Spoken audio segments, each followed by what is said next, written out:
ലോകമെമ്പാടുമുള്ള ശാലോം ടി വിയുടെ മാന്യ പ്രേക്ഷകർക്ക് എൻ്റെ ഹൃദയാഭിവാദനങ്ങൾ. ജ്ഞാനപീഠം അവാർഡ് ജേത്രിയായ പ്രശസ്ത ബംഗാളി സാഹിത്യകാരൻ താരാശങ്കർ ബാനർജിയുടെ ശ്രുതിപ്പെട്ട ഒരു നോവലാണ് ആരോഗ്യ നികേതനം. ഈ നോവലിലെ മുഖ്യ കഥാപാത്രം പാരമ്പര്യ ചികിത്സ നടത്തുന്ന ഭിഷഗ്വരനായ ജീവൻ മശായ് ആണ്. അദ്ദേഹം ആയുർവേദമാണ് കൈകാര്യം ചെയ്തുകൊണ്ടിരുന്നത്. അദ്ദേഹം ജനങ്ങളുടെ പ്രിയങ്കരനായിരുന്നു. ഈശ്വരന് തുല്യം ജനങ്ങൾ അദ്ദേഹത്തെ കണ്ടിരുന്നു. പക്ഷേ ഇപ്പോൾ കാലം കുറെ കടന്നുപോയിരിക്കുന്നു. അടുത്ത തലമുറ ആയുർവേദം വിട്ട് പാരമ്പര്യ വൈദ്യമൊക്കെ ഉപേക്ഷിച്ച് ഇപ്പോൾ അലോപ്പതി ചികിത്സ നടത്തുകയാണ്. അവരുടെ ലക്ഷ്യം ജനസേവനമല്ല, പണം മാത്രമായിരിക്കുന്നു അവരുടെ ചിന്ത. അതിൽ ജീവൻ മശായി അസ്വസ്ഥനാണ്. വൈകുന്നേരങ്ങളിൽ വൃദ്ധനായ ജീവൻ മശായി നടക്കാനിറങ്ങും. അങ്ങനെ വഴിയിലൂടെ അദ്ദേഹം യാത്ര ചെയ്യുമ്പോൾ എതിരെ വരുന്ന മനുഷ്യനോട് അദ്ദേഹം ചോദിക്കും, സുഖമായിരിക്കുന്നോ? അയാൾ സുഖമില്ലെങ്കിലും പറയും, സുഖമായിരിക്കുന്നു. അത് കേൾക്കുമ്പോൾ ജീവൻ മശായിക്ക് ആനന്ദമാണ്. അദ്ദേഹം സ്വർഗത്തിലേക്ക് കണ്ണുകൾ ഉയർത്തിക്കൊണ്ട് വളരെ പതുക്കെ പറയും, സുഖമായിരിക്കണം, മനുഷ്യർക്ക് സുഖമായിരിക്കണം ഭൂമിയിൽ, എങ്കിലേ സ്വർഗത്തിൽ ദൈവത്തിനും സുഖമുണ്ടാവും. ഞാൻ പറഞ്ഞു വരുന്നത്, ആദർശ ശുദ്ധിയുള്ള ഒരു ഭിഷഗ്വരനെ സംബന്ധിച്ചിടത്തോളം രോഗത്തിന് ആശ്വാസം നൽകുന്നതോടൊപ്പം രോഗിയുടെ വ്യക്തിത്വവും മാനിക്കുന്ന ഒരു സ്വഭാവം അദ്ദേഹത്തിനുണ്ടായിരിക്കണം. ഡോക്ടർ നൽകുന്ന മരുന്നുകൾ കൊണ്ട്, ഔഷധം കൊണ്ട് രോഗം പൂർണ്ണമായും മാറണമെന്നില്ല. മരണം ഉണ്ടാവാതിരിക്കണം എന്നും നിർബന്ധിച്ചുകൂടാ. ജീവൻ മശായി ഒരിക്കൽ പറയുന്നുണ്ട്, ഡോക്ടർ എത്ര നല്ല മരുന്നുകൾ നൽകിയാലും മരണം കടന്നു വരാതിരിക്കില്ല. രോഗത്തിൻ്റെ കൈപിടിച്ച് മരണം കടന്നു വരികയാണെങ്കിൽ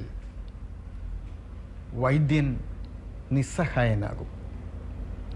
അപ്പോൾ നമുക്ക് ദൈവം കഴിഞ്ഞാൽ മനുഷ്യ ജീവൻ്റെ സുരക്ഷ വൈദ്യൻ്റെ കൈകളിലാണ് എന്ന് വിശ്വസിക്കാമെന്നല്ലാതെ ജീവൻ്റെ ദാതാവ് അദ്ദേഹമാണെന്ന് അവകാശപ്പെട്ടുകൂടാ.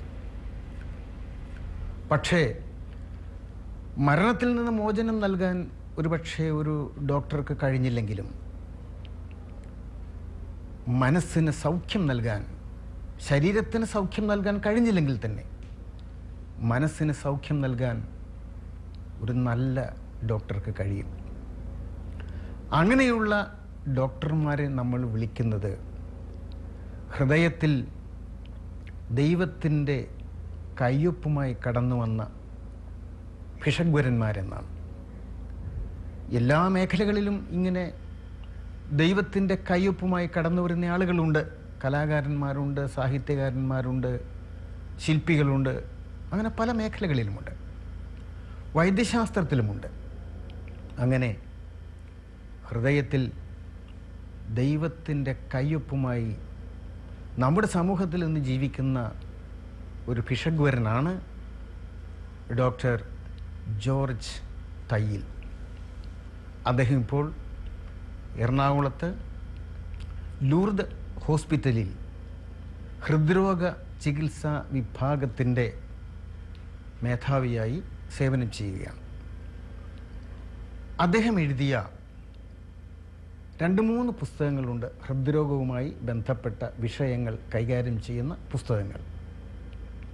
അതിൽ ഏറ്റവും ആദ്യത്തേത് ഹൃദ്രോഗം മുൻകരുതലുകളും ചികിത്സയും, രണ്ടാമത്തേത് ഹൃദ്രോഗം ഭയപ്പെടാതെ ജീവിക്കാം.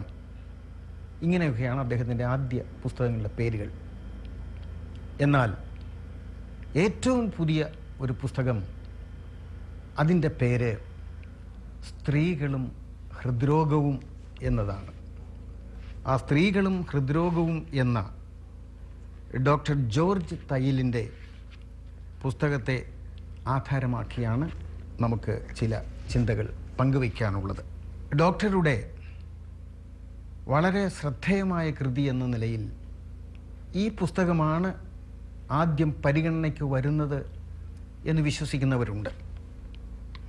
ഏതാണെങ്കിലും ഹൃദ്രോഗ സംബന്ധമായ ബുദ്ധിമുട്ടുകൾ കൊണ്ട് അവശത അനുഭവിക്കുകയും മരണപ്പെടുകയും ചെയ്യുന്ന നിരവധി ആളുകൾ ഇപ്പോൾ നമുക്ക് ചുറ്റുമുണ്ട്. ഇത് ജീവിതശൈലിയുമായി ബന്ധപ്പെട്ട ചില രോഗങ്ങളാണ്. നമ്മുടെ ക്രമമില്ലാത്ത ആഹാര ചിട്ടയും അതുമല്ലെങ്കിൽ തിരക്കിട്ട ജീവിതവുമൊക്കെ കൂടി മനുഷ്യൻ്റെ ഹൃദയം അത്രമേൽ അസ്വസ്ഥമാകുന്നുണ്ട്. അത് തന്നെയുമല്ല, ശൈലീകൃത രോഗങ്ങളെന്ന് പറയാവുന്ന പ്രമേഹം, കൊളസ്ട്രോൾ, ഇതൊക്കെ ഇപ്പോൾ ഏതാണ്ട് സർവ്വസാധാരണമായി കഴിഞ്ഞിരിക്കുകയാണ്. അമ്പ് കൊള്ളാത്തവരില്ല കുരുക്കളിൽ എന്ന് പറയുന്നത് പോലെയാണ് ഷുഗർ പേഷ്യൻസിൻ്റെയും മറ്റും അവസ്ഥ. എല്ലാ വീട്ടിലും മിക്കവാറും ഏതെങ്കിലും ഒരാൾ ഷുഗർ അല്ലെങ്കിൽ രക്തസമ്മർദ്ദം, അതുമല്ലെങ്കിൽ അതുമായി ബന്ധപ്പെട്ട അസുഖങ്ങൾ, അങ്ങനെ ഡോക്ടറെ മാസം തോറും കാണേണ്ട അവസ്ഥയിലുള്ളവരാണ്. പലപ്പോഴും നമ്മുടെ ഉദാസീനമായ സമീപനവും ഭക്ഷണകാര്യങ്ങളിൽ നാം പുലർത്തുന്ന ക്രമമില്ലായ്മയും ഒക്കെയാണ് ഹൃദ്രോഗത്തിലേക്ക് നമ്മെ കൂട്ടിക്കൊണ്ടു പോകുന്നത്. പക്ഷെ ഒരു കാര്യം നാം ഓർക്കണം, പുരുഷന്മാരുടെ കാര്യത്തിൽ മാത്രമേ മിക്കവാറും നമ്മൾ ശ്രദ്ധിക്കാറുള്ളൂ.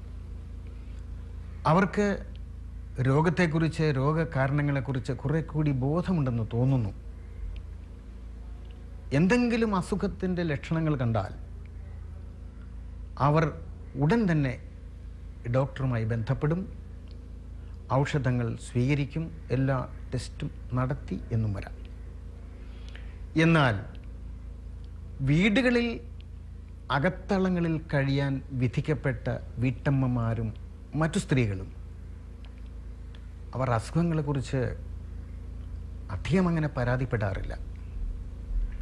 അവരെല്ലാം ഹൃദയത്തിൽ സംഗ്രഹിക്കുന്ന വ്യാകുല മാതാവിൻ്റെ പ്രതിനിധികളാണെന്ന് തന്നെ പറയാം. അവർക്ക് തങ്ങളുടെ അനാരോഗ്യത്തെക്കുറിച്ച്, രോഗത്തെക്കുറിച്ച് വേവലാതിയില്ല. അവരൊരിക്കലും സ്വന്തം അസുഖങ്ങളെക്കുറിച്ച് ആകുലം കൊള്ളാറില്ല. ഭർത്താവിൻ്റെ, മക്കളുടെ ഒക്കെ അസുഖങ്ങളാണ് അവരെ സംബന്ധിച്ചിടത്തോളം പ്രധാനം. അതുകൊണ്ട് തന്നെ ഹൃദയസംബന്ധമായ അസുഖങ്ങൾ ഉണ്ടായാൽ അത് തിരിച്ചറിയാൻ പോലും സാധിക്കാതെ വരും. ഒരു ക്ഷീണം തോന്നുന്നു, എന്തോ ഒരു ഉന്മേഷമില്ല, ഇങ്ങനെയൊക്കെ പറയുന്നതല്ലാതെ അതിൽ ഒരു പരാതിയുടെ ധ്വനിയില്ലെന്നോർക്കണം. മറ്റൊരു തരത്തിലും അവർ തനിക്ക് അസുഖമാണ് എന്ന് ഭാവിക്കുക പോലുമില്ല. അതാണ് ഒരു ശരാശരി കേരളീയ കുടുംബിനിയുടെ പ്രത്യേകത. അങ്ങനെ വരുമ്പോൾ സംഭവിക്കുന്നത് എന്താണ്? ഹൃദ്രോഗത്തിൻ്റെ നിശബ്ദമായ ആക്രമണം നടന്നുകൊണ്ടിരിക്കുകയാണ്. അവർ പരാതി പറയുന്നില്ല എന്നത് സത്യമാണ്. പക്ഷേ കണക്കുകൾ പറയുന്നത് സ്ത്രീകളിൽ ഹൃദ്രോഗത്തിൻ്റെ എണ്ണം അനുദിനം വർദ്ധമാനമായിക്കൊണ്ടിരിക്കുകയാണെന്നാണ്. പക്ഷേ ഞാൻ പറഞ്ഞല്ലോ, അവരത് സമ്മതിച്ചു കൊണ്ടുവരില്ല. നേരത്തെ പറഞ്ഞതുപോലെ ഇതിനെയെല്ലാം ഉദാസീനമായ മനോഭാവത്തോടെ കാണുന്നത് കൊണ്ട് ആവശ്യഘട്ടങ്ങളിൽ ഔഷധങ്ങൾ എടുക്കാതിരിക്കുന്നത് കൊണ്ട്, ഡോക്ടറെ കാണാതിരിക്കുന്നത് കൊണ്ട് മരണം സ്ത്രീകളെ സംബന്ധിച്ചിടത്തോളം, ഹൃദ്രോഗ ബാധയുള്ള സ്ത്രീകളെ സംബന്ധിച്ചിടത്തോളം പലപ്പോഴും കള്ളനെ പോലെ കടന്നു വരും. ഒരു ക്ഷീണം തോന്നി കയറിക്കിടക്കുന്ന അമ്മ, ഞാനൊന്ന് മയങ്ങിക്കോട്ടെ, എന്നെ വിളിക്കേണ്ട എന്ന് പറഞ്ഞ് കയറിക്കിടക്കുന്ന അമ്മ ഒരുപക്ഷെ മരണത്തിലേക്ക് നീങ്ങുകയായിരിക്കും. അപ്പോഴാണ് മക്കൾ പറയുക, ഒരസുഖവുമില്ലായിരുന്നു, ഈ നിമിഷം വരെ ജോലി ചെയ്തുകൊണ്ട് നടക്കുകയായിരുന്നു, ഒരസുഖവുമില്ല, എല്ലാം പെട്ടെന്നായിരുന്നു. പക്ഷെ ഒന്നും പെട്ടെന്നായിരുന്നില്ല. അവർ ദീർഘകാലമായി ഹൃദയ സംബന്ധമായ അസുഖങ്ങൾ കൊണ്ട് കഷ്ടപ്പെടുകയായിരുന്നു.